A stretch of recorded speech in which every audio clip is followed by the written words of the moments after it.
Bonjour, je vais vous raconter un petit peu mon histoire. Je suis née à l'île Maurice, la dernière d'une famille de 6. J'ai connu la violence dès mon enfance. J'étais une enfant qui n'a pas été voulue. J'ai connu la violence verbale, la violence sexuelle, la violence des coups. La violence de coups, vous ne pouvez pas imaginer. J'ai été battue d'une telle intensité, attachée à même le froid, battue jusqu'au sang. Mon père est mort et là j'ai été emmenée en France par ma soeur et mon beau-frère. Je pensais retrouver une nouvelle vie en France et pouvoir aider ma mère à l'île Maurice. Arrivée en France, ma soeur et mon beau-frère ont détruit mon passeport et mon billet de retour. Ils m'ont séquestré. Ils m'ont fait devenir l'esclave. Donc je faisais 8 heures de ménage par jour chez les particuliers où ils prenaient mon argent. Mon beau-frère m'a violée, m'a frappée. Et là, je me suis dit, il est temps pour moi de mourir. J'ai bu 1 litre d'eau de Javel concentrée pour m'abrutir un petit peu, pour pouvoir me jeter par la fenêtre du 8e étage. Et j'ai pas pu atteindre la fenêtre du 8e étage, je me suis évanouie. Les pompiers sont arrivés, m'ont emmenée à l'hôpital. Et lorsque je me suis réveillée à l'hôpital, branchée des tuyaux partout, ça a été la grande déception. Je me suis dit, pourquoi je suis encore en vie? Et là arrive ma sœur.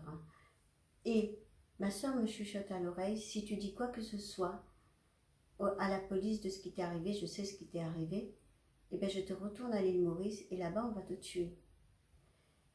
Et du coup je ne dirai rien à qui que ce soit et je resterai 1 mois à l'hôpital.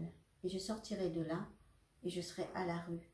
À la rue, je mangerai dans les poubelles, je dormirai dans les garages à vélo. Et à ce moment-là, je rencontrerai un homme qui me sortirait de là. Et cet homme resterait avec moi un bout de temps. Et lui aussi, à un moment donné, il me quittera. Il me quittera, mais par contre là, je ne serai pas seule. Je serai enceinte de 5 mois. Et là, je me suis dit, pour de bon, il faut que je quitte ce monde avec ce bébé parce que je n'ai pas d'avenir à offrir à ce bébé. Et j'ai décidé de me jeter dans la Seine cette fois-ci. Lorsque je me décide de me jeter dans la Seine, avant de pouvoir avoir le courage de me jeter, je rencontre une dame qui me parle de son Dieu, d'un certain Jésus. Et là, je me dis non, tout mais pas ça. J'ai déjà donné, j'ai assez donné. J'ai tellement été malheureuse dans la vie. Les hommes m'ont tellement menti, mais je ne pouvais pas croire en Dieu, moi. Donc, cette petite dame me parlait de son Jésus. Bien sûr que ce qui m'intéressait le plus, un toit, un endroit pour dormir le soir, parce que j'étais à la rue, enceinte. Finalement, cette petite dame m'accueille chez elle, me donne un toit pour la nuit. Elle me dit, ma petite, demain on verra ce qu'on peut faire avec toi. Le lendemain, elle me donne une adresse, elle me dit, contacte cette dame. Donc je ne la contacte pas, je retourne à la rue. Et ce petit papier reste toujours dans ma poche. Et un jour, je décide de contacter cette personne. Et cette personne, c'est une famille chrétienne qui m'invite à un culte. Et j'y vais. Et elle me loge quelques jours chez elle, le temps que je puisse accoucher de mon bébé, parce que le temps approche. Et là, j'accouche d'un beau petit garçon. Et là, elle me donne à une autre famille. Et ces autres familles, je les vois en train de vivre, prier, tout ça. Ils vont à l'église. Mais ils ne me obligent jamais de croire en Dieu. Et c'est ce que je respecte. Je me dis, tiens, ils ne m'obligent pas d'accepter leur Dieu. Et un jour, j'ai dit, Dieu, moi, tu sais, je ne crois pas facilement, mais si tu existes, révèle-toi en moi. Et je me suis mis à parler comme je parle à un homme, je parlais à ce Dieu. Et ces jours-là, Dieu s'est vraiment révélé à moi. Et il m'a fait la promesse. Plus jamais je te laisserai dormir dehors. Plus jamais tu manqueras de la nourriture. Je serai un père pour ton enfant. Ne crains pas.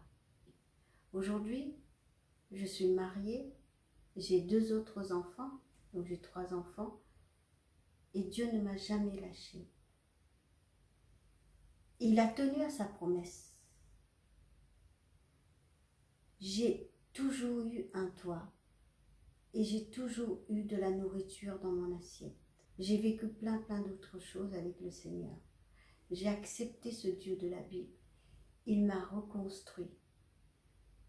les déchets que j'étais, c'est comme ça que je me considérais à l'époque. Il a recyclé ce déchet. Il a fait la femme que je suis aujourd'hui. Cette femme qui tient debout devant toi, eh bien c'est Dieu qui l'a reconstruit, qui l'a bâti. C'est vrai que le viol n'est pas quelque chose de facile. Le viol, pour moi, c'est comme si on t'a poignardé de l'intérieur. C'est comme une hémorragie intérieure qui coule et qui coule et qui coule. Il n'y a que ce Dieu de la Bible, ce Jésus-Christ, qui peut arrêter ce saignement intérieur. Alors Dieu m'a appris à pardonner à toutes ces personnes qui m'ont fait du mal, au père de mon enfant, de mon premier enfant, à tous ces gens, parce que je n'ai pas décrit dans mon témoignage, il y a plein d'autres personnes par la suite qui m'ont violée, qui m'ont fait du mal. Il n'y a pas eu que mon beau-frère. J'ai dû pardonner à ces gens pendant que je vivais dans la rue qui m'ont fait du mal. Parce que vivre dans la rue, c'est survivre. Pour pardonner, j'ai dû regarder la croix de ce que Jésus a fait. Et c'est lui qui m'a appris comment pardonner, comment avancer. Quand j'ai pardonné, je me suis libérée, moi-même d'abord. Je me suis tenue debout, j'ai redressé les épaules, j'ai pu regarder en haut. J'ai pu regarder en face de moi, j'ai pu avancer. Et pardonner, c'est libérer l'autre aussi, dans ses bêtises, dans son péché. Voilà ce que j'avais envie de partager avec vous aujourd'hui. Tu peux également me suivre sur Insta, Johanna CL